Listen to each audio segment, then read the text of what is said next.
Well, hey everybody, this is Dr. Drake, and here today with another video. We're going to unbox a pistol. Obviously, you know who it's by, from our good friends at Smith & Wesson. And what we're looking at today, made in the USA, of course.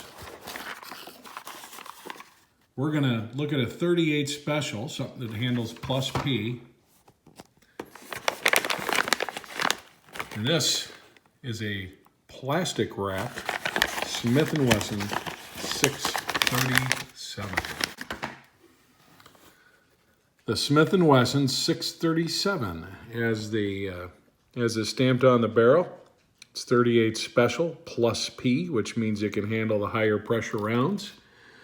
You get a real good look at this, and you know, stuff you're used to seeing from Smith & Wesson. That iconic trademark. This particular one is laser etched. This has an aluminum J-frame, and both the cylinder and the barrel are made out of stainless steel. We'll flip this guy over, and you can see that this is made in the USA, Springfield, Massachusetts. This is the Airweight. So we're going to talk about this a little bit. And the dog wants to talk about it a little bit too, apparently. Now, I've got this particular firearm right next to what is my inside the waistband primary carry firearm. This is a Glock 19. This one happens to be the Generation 5, okay? This is a medium size kind of full auto pistol. I also have the Glock 19X, which has a longer grip to it, but this does the trick. It holds 9mm plus P, and as you can see, holds 15 rounds plus an additional round in the chamber. And I carry this chambered all the time, So, you're looking at 16 rounds here versus 5 rounds. And that's all this is 5 rounds. So you can see right here, that's all it's going to hold. Now some might say, well, what's your purpose for this gun? Is it in a backup role, or what's the situation? Purpose of this gun is real simple. It has 2 purposes, as a matter of fact. Purpose number 1, my wife does not successfully handle semi-auto pistols. She sometimes limp wrists them. She's not comfortable with their function, with clearing jams, any of that stuff. Okay, and that's going to happen with just about every semi-auto you're going to find. And you know, it's pretty hard to make a Glock malfunction, but I'm pretty sure if anybody can do it, it would probably be a less experienced shooter. Okay, I've never had any kind of malfunction with this. I've tried to make this not shoot well, but just looking at a size comparison between the two, you can see that this is a significantly smaller firearm. And I am not an advocate of ditching the Glock 19 to carry this, but you know what? My wife can work a revolver any day of the week. She shot everything up to 44 mag successfully. She's comfortable with the loading, the unloading, and there really isn't anything such as a jam. So that's one reason I have this. The other reason I have this is I need a true pocket pistol. I need something that if I needed to, I could actually fire it from inside a Coke pocket. You really can't do that with a semi-auto, do the slide operation, and you can with this. I need something that's very, very small when that need arises. And I have used firearms like the Ruger LC9. I've actually owned a couple different versions of that. And it's really no bigger than this. But I don't really care to fire the LC9, and I also see with, you know, between magazines that can come out, things of that nature for a pocket pistol, I don't like that. I'm also not a guy that likes a gun with any kind of safety. Now, the 642 Airweight, which is basically the same firearm with an enclosed or an internal hammer, is another option. I personally like to have the ability of choosing single action or double action, and you can't do that with one of these internal hammers. Now, as you can see, we already showed that this is not a loaded firearm, so I'm going to show you now how this is going to go ahead and stage, okay?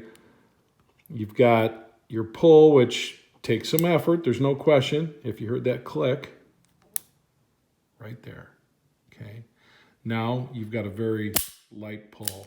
So if you actually pull the trigger back, you're going to see that you've got a very light pull.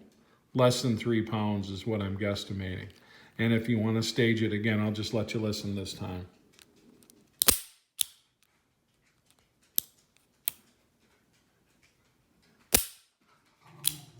Okay.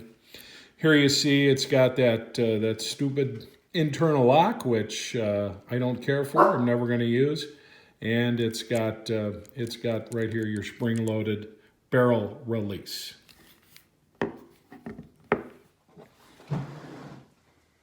Just showing you a few more things, the operation of this firearm. First of all, it's very small. Very easy to hold this right here within your hand. This is going to go in a pants pocket, no problem. This is going to go in a jacket pocket, no problem. But I just wanted to show you here, in terms of your barrel release, you push this forward and you pull out your cylinder, and there you go.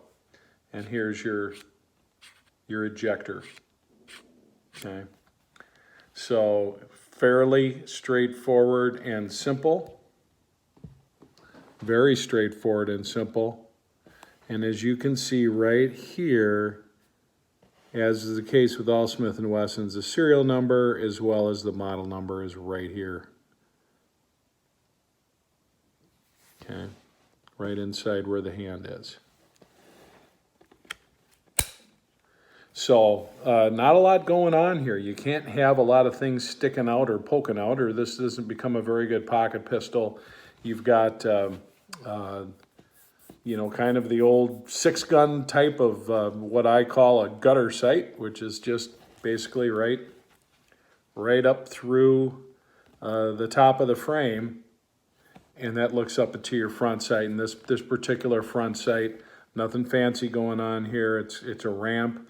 It has some serrations to keep the light from glaring, but let's face it, when you're using a firearm like this, you typically are going to point and shoot. I mean, this isn't something that I can foresee, at least me personally, doing a lot of target shooting or anything. This is a close quarters pistol for a close quarters situation using a close quarters round. And here you see, out of the ones that I looked at the gun store today, I selected this Hornady. It's 110 grain. It's hitting at about 280 foot-pounds. And so, you know, how does that compare? Does that compare to a plus P 9mm? Nope, not quite as powerful. It pales in comparison to a 357. And when you start talking about the 800, 900, 1,000, even 1,100 foot-pounds that you can generate with a 44 Magnum load, this thing looks pretty wimpy pretty quick. But what it can do, and what it has done for over a century, is it will stop people from messing with you. And it's all about shot placement, obviously. This is better than not having a firearm, okay? This is better than a 22. This is better than a 380 auto, but it's got its limitations, okay? With this tiny snub-nosed barrel, you're really not getting a lot of velocity out of this round, or at least it's not maximizing it. You don't really have much of a sight radius to work with here. So again, this is something I kind of got a chuckle when I looked at it. It showed what the velocity and force of 38 Special was out at 100 yards. Well, I don't view this as a 100-yard gun. I really don't view this as a 25-yard gun. The round's capable of it. I'm capable of hitting a target at 25 rounds, but this is a firearm for close quarters. This is for something when you're going to be attacked, and the best thing you want to do is hit center mass, or better than that, hit somebody in the central nervous system somewhere here is your best bet. But it just has 5 rounds. This isn't the type of thing you're going to have time to reload in that kind of situation. And again, it's not a replacement for this in my mind. And there's going to be guys out there that will tell you that this isn't a replacement for a 1911. And, you know, the list goes on and on. Everybody has their favorites. But I view this as something as A, supplemental to my regular carry, and B, I view this as something that in the cases where, for whatever reason, my regular carry is not going to work, this will work. Now you can see here, just for a size comparison, largest to smallest, this is a 7.5-inch barrel on top. That's a 44 Magnum. This is the Ruger Super Blackhawk, recently reviewed. And I'm getting dangerous with this. I'm getting accurate and learning how to shoot this the proper way, which is letting it roll when you shoot. So we'll do some more on that. Here we have a 5.5-inch barrel. This is the Taylor's Uberti Smoke Wagon Deluxe. This is 357 Magnum that gets a good dose of 38 special cowboy rounds, just because of what's entailed. Okay, new to the club is also a Smith & Wesson. This is the 586. This one's a -8, and this is in 357, and this is a beauty. This is a beauty with a great trigger, and that had a lot to do with why I went with another Smith & Wesson for this size, as opposed to some of the other offerings out there. More than anything else, the trigger. And I compared this to the Ruger offerings and snub nose, and just a better firearm in my opinion.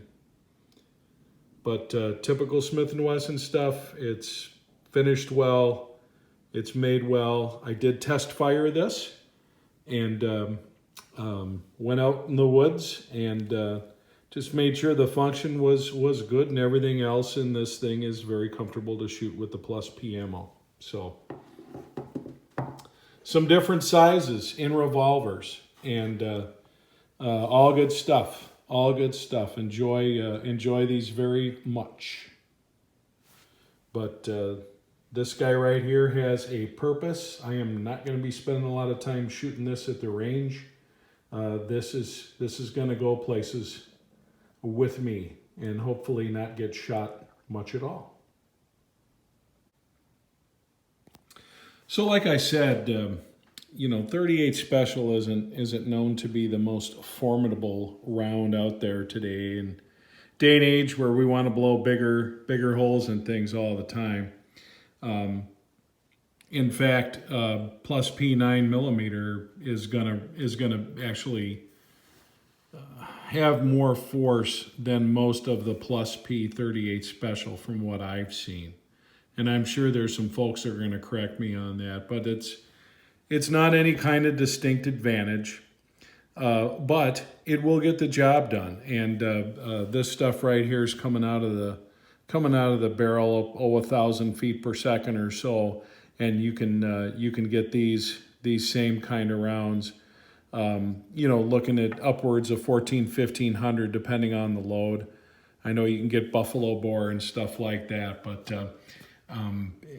somewhere along the line, people forgot that you can kill somebody with a 22, for God's sake. So ballistics so-called experts that are out there, and I'm not one of them, are pretty quick to tell you that you need to have all the firepower you can get. And again, in a package this size, You can go a little bit beefier and get into the 357 Magnum. I love the 357 Magnum, but you know, let's face it, this right here is a very nice compact size pistol to deal with. And again, there's cases where you just can't have the size of pistol that you want, and when that's the case, something like this is not a bad stand-in for something like that. This is definitely for self-defense. This is not something I'd use for hunting.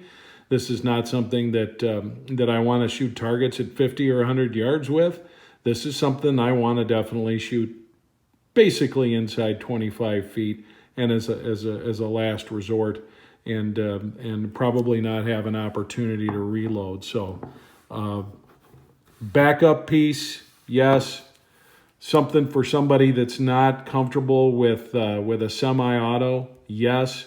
Something for somebody that wants to have a pistol that they can carry in their pocket and if need be fire from their pocket, yes.